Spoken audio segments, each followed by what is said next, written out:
What's up, Archons? I'm Flightless Pheasant, and now that you're here, I have a once-in-a-lifetime offer that I know you can't refuse. Are you ready? I'm a huge fan of Keyforge, and if you are too, then all you have to do is like, subscribe, and hit the bell, and I'll continue to bring you even more lore from Keyforge and the Crucible. It's a great deal, right? Everybody wins. Today I'll be doing another installment in a series called Houses of the Crucible, where I walk you through one of the houses that's part of the Keyforge lore. Each house is unique, but they all team up with Archons to collect amber, forge keys, open vaults, and loot the treasures inside. Each house is different, but they all have unique design inspirations, membership requirements, hierarchies, ideals, technology, and uses for amber. And this series is all about breaking it down so that you too can appreciate the unique world that is the Crucible. Today we're going to be focusing on one of the newer houses to be introduced to the Keyforge lore, the Merchant Compacts of Ekwidon. But that's kind of a long name, so we're going to go with Ekwidon for short.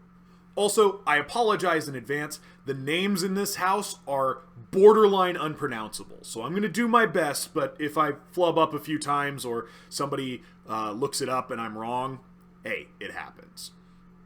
So the art and design inspirations for House Ekwidon primarily come from the Arabic silk traders that used to roam throughout the Middle East and Europe.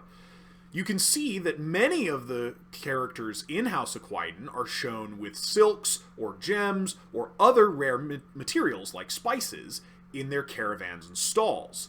Additionally, you can see a desert motif that seems to pervade the background of much of their art, with palm trees and sand dunes making regular appearances in the background of House Ekwidon cards.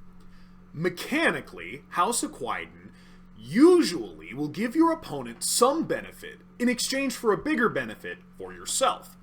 A lot of times this takes the form of amber, either being stolen or generated for you and your opponent getting something else, usually not amber, like card advantage or a creature. But sometimes it gets a little more tricky with it, like swapping one of your creatures for your opponent's creature, or moving tokens around on your creatures whenever they perform certain action types. This exchange is central to the entire design of the house, and makes them one of the more unique and interesting mechanical houses in the Keyforge game, which I actually rather enjoy. Membership into House Ekwidon has almost no strict requirements. The only thing that really seems important is a willingness to wheel and deal for your own benefit and the benefit of the house. As a result, the members of House Ekwidon are actually surprisingly diverse, with giants, humans, and even some animals appearing as members, though in many cases, these members are actually contracted to a more official member of the house. The most commonly occurring individual species in House Ekwidon is the Getrukia.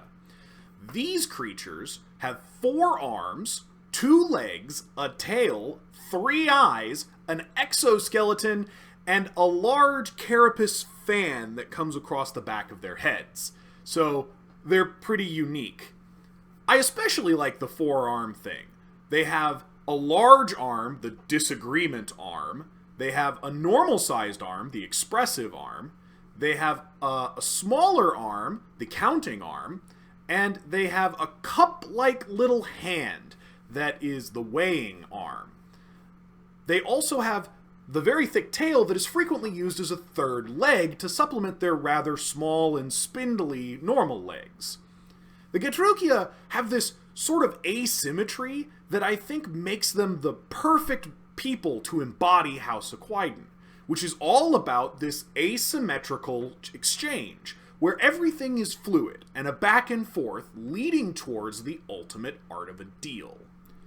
Most of the members of House Ekwidon are merchants of one stripe or another, selling their wares from place to place in order to gain wealth and move up in their society. Those who aren't merchants tend to be philosophers, politicians, sometimes even soldiers. But for the most part, Ekwidon really appreciates a good trade, and no one knows a good trade better than a lifelong merchant. The hierarchy of House Ekwidon is honestly a little poorly defined at this time. The only thing I can really say for sure is that there are people who do have contracts to work for other members of the house, and thus presumably are beneath them. I imagine that the house has something similar to a corporate structure, with people who produce things being somewhere on the structure, and above them they have managers, and they have bosses, and they have CEOs, or something like that. But it's a little hard to tell. Although, I do have a theory about their ultimate leadership. Now go with me on this a little bit, because like I said, we don't have a whole lot of details, but I believe that the name of their leader is Ekwir. Now I believe this because of two specific cards.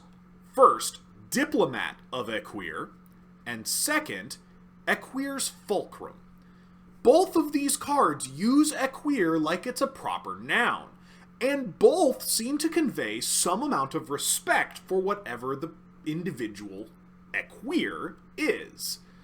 Now, I believe Ekwir is probably an individual, a single person or entity, who is the namesake of House Ekwidon, as Ekwir and Ekwidon are both very similar words. But it's also quite possible that this could be a group, as there is another card that mentions the generals in some form of reverence, and it's possible that they have an alternate title of Ekwir, or Ekwir is a specific member. It's really hard to tell, but I personally think that here in the not-too-distant future, when Ekwidon finally gets its leader, he's going to be named Ekwir. Life in House Ekwidon is all about trying to create as much benefit for yourself as you possibly can. This concept extends all the way through their society. But it's not just about creating benefit, because if that was the case, you could just take from others and it would be considered perfectly acceptable. No, in House Ekwidon, you must give in order to receive. Ekwidon believes that everything is an exchange, a trade. And while you should seek to gain as much as you can, you also cannot forget to give. Even cards that feel like they're all take and no give have some amount of return. Particularly, I like to call out Scrap Scrounger, the flavor text for which even mentions that he always leaves an equivalent trade, no matter what he takes. So even when scrounging through a pile of scrap, it's important to remember everything is a trade. They take this concept to conversation, to the exchange of ideas and cultures, to every aspect of their society. And as a result, the people of House Ekwidon are very affable, friendly, outgoing individuals who will regularly and willingly interact with anyone they come across on the off chance that they might be able to make an exchange for their benefit. When it comes to technology, House Ekwidon is all about the expression. It's all about the look, the feel, the ability to see the person who it belongs to in its use. After all, what good is an exoshell system if it doesn't look incredibly cool when it blocks an incoming attack? They do this with their art and with their other clothing and expression as well. When it comes to unique technologies, they have created a type of cybernetic insect companions called synthsects that they use as mounts or to help carry their goods and caravans as they travel through the desert. These synthsects seem to have some amount of companionship for their riders, allowing them to develop a bond of connection. The level of cybernetic versus robotic here is a little ambiguous, but I do really like the bond. It's very reciprocal. It has a sort of exchange to it, you might say. Because House Ekwidon is pretty new to the game and the setting of Keyforge, we don't actually have a really good handle on their unique uses for Amber. But if I can be allowed to theorycraft just a little bit, there is mention in the Keyforge roleplay setting of a currency called an ambit. Ambits in that book are described as pieces of amber that are suffused with the psychic energy of money. to the point where, if you were to examine them to determine if they were money or not, they would meet whatever mental requirements you might have for something to be money. For instance, if it was supposed to taste or feel or smell a certain way, then it would, because it's money. Now, in order to do this, the book describes that you have to spend a long period of time with a piece of amber that has no psychic resonance, willing it to become money. Now, I don't know about you, and the book doesn't say this explicitly, but that definitely sounds like the kind of enterprise that House Ekwidon would be very interested in. And it seems to me like they would be the perfect people to distribute newly generated ambits throughout the entirety of the Crucible.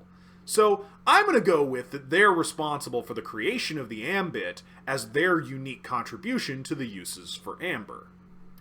House Ekwidon's relationship with the other houses of the Crucible is surprisingly affable, with basically everyone.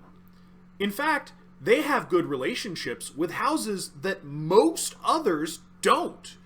They have a shockingly working relationship with House Unfathomable, a notoriously isolationist group of extremists. They also seem to have somewhat functional relationships with House Mars, who are similarly unpleasant.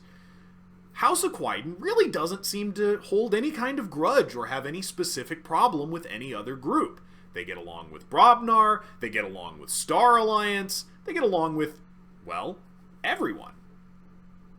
I do want a side note here, however, that their cultural difference with House Star Alliance has caused a couple of cards to mention that they actually may not mesh perfectly, because Star Alliance is so willing to just give away pieces of information and culture and ideas, and Ekwidon just does not understand this approach, and so actually is a little repulsed by just how willing they are to give things away, because they don't believe that they have anything worthy to trade for it. Ever since its recent introduction, House Ekwidon has quickly become a favorite of mine. I really enjoy the way that its cards require you to think very strategically about the order in which you play them, so that you can maximize the benefit you get and minimize the benefit your opponent gets. It's a very tactical house, and I find that really enjoyable. Plus, it can cause crazy swings in the board that your opponent has no way of preparing for. I really hope that this video gave you a better sense of the inspirations, design elements, culture, ideals, and technology of House Ekwidon. I look forward to spending some more time with you when we next come together so that we can talk about the reanimated doll that I left in my garbage can that's now come back to try to stab me. Until next time, later, Archons.